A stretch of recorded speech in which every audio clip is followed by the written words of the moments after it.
अस्सलाम वालेकुम everyone, welcome back to story world. आज मैं आपके लिए लेके आई हूँ इश्क अमदोमैन की एपिसोड 14। लास्ट एपिसोड में हमने देखा था कि अमाद हमीदी कैद खाने में कैदियों को देखने के लिए जाते हैं और वहाँ का इंतज़ाम देखने के लिए जाते हैं, लेकिन वहाँ उनकी मुलाकात यूसुफ से होती है और वो यूसुफ से कुछ बातें करते हैं और उनको यूसुफ पर थोड़ा सा शक होता है कि ये अच्छा इंसान है। चलें जी, आप आगे स्टार्ट करते हैं। अमाद हमीदी ने फिक्रमंदी से लैला की तरफ देखा। वो बात करने के लिए पर तोल रहा था।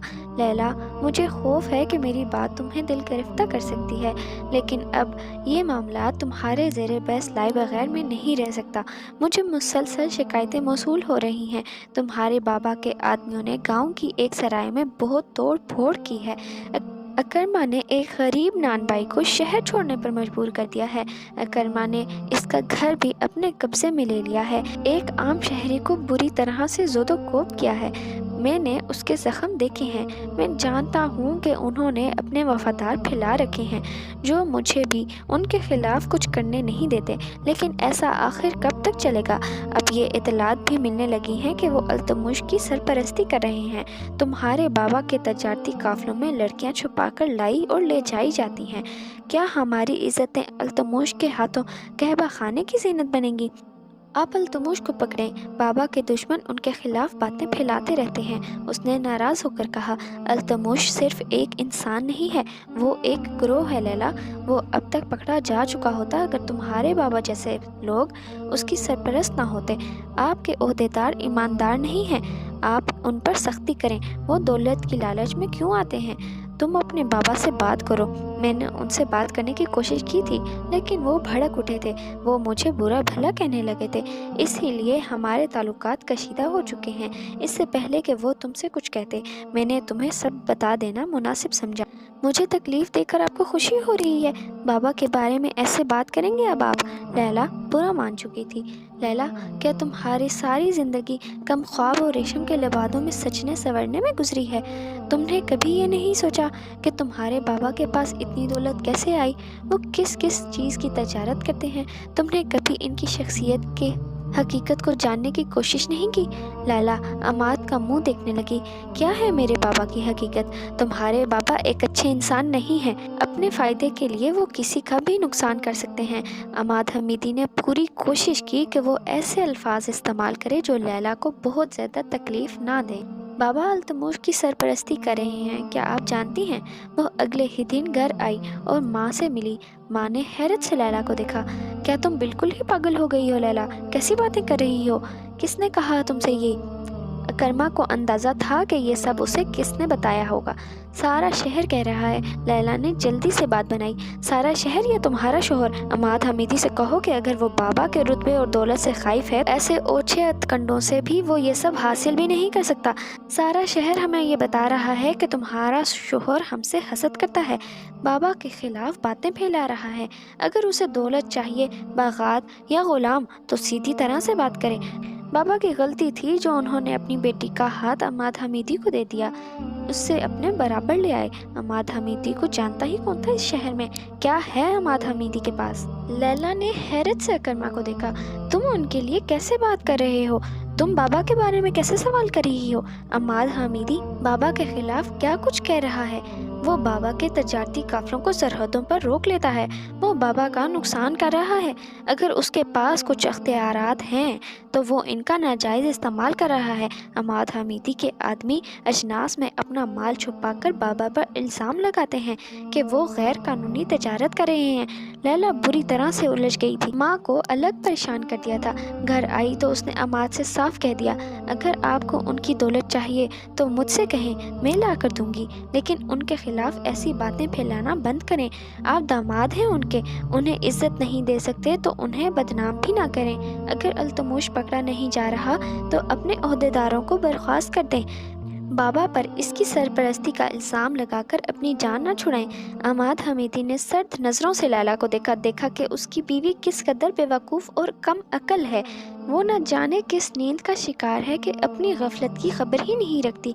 अमाद ने फैसला किया कि ऐसे बेवकूफ़ को उसकी जन्नत में ही रहने देना चाहिए, जब तक वो खुद अपनी जन्नत का दरवाज़ा खोलकर बाहर झांकना ज़रूरी न समझे। वक्त बीत कर माजी हो जाता है, दर्द ठहर कर वैसा ही रहता है।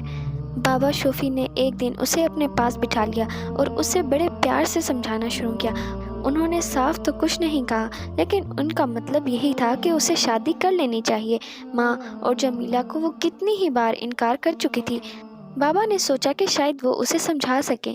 میں ماں کی اجازت کے بغیر نکاح نہیں کروں گی، اس نے عزیزہ کا نام لیا۔ تم جانتی ہو کہ میں نے ورجس کو خط لکھ کر ساری صورتحال بتا دی تھی، اس کا جواب بھی تم نے پڑھ لیا ہے۔ اس نے مشکل سے اکرمہ کا شک خود پر سے زائل کیا تھا کہ اس کا تم سے اور تمہارے بھاگنے سے کوئی تعلق نہیں تھا۔ تم جانتی ہو ان لوگوں کو، اگر انہیں شک ہو گیا تو برجس کا خاندان اور ہمارا خاندان خطرے میں پڑ جائے گا۔ اس صورتحال میں تمہاری شادی کے لیے تمہاری ماں سے کیسے اجازت لی جا سکتی ہے؟ اگر کسی کو خبر ہو گئی تو ہم بوڑھے ہیں، تمہاری حفاظت نہیں کر سکتے۔ تم کسی ایسے انسان کے زیر سایہ چلی جاؤ جو تم وقت آنے پر تمہاری جان و مال کی حفاظت کر سکے۔ ضد نہ کرو، عورت کی جان اس کی عزت میں مقید ہوتی ہے۔ التمش کا خوف میرے سر پر ابھی بھی منڈلاتا رہتا ہے۔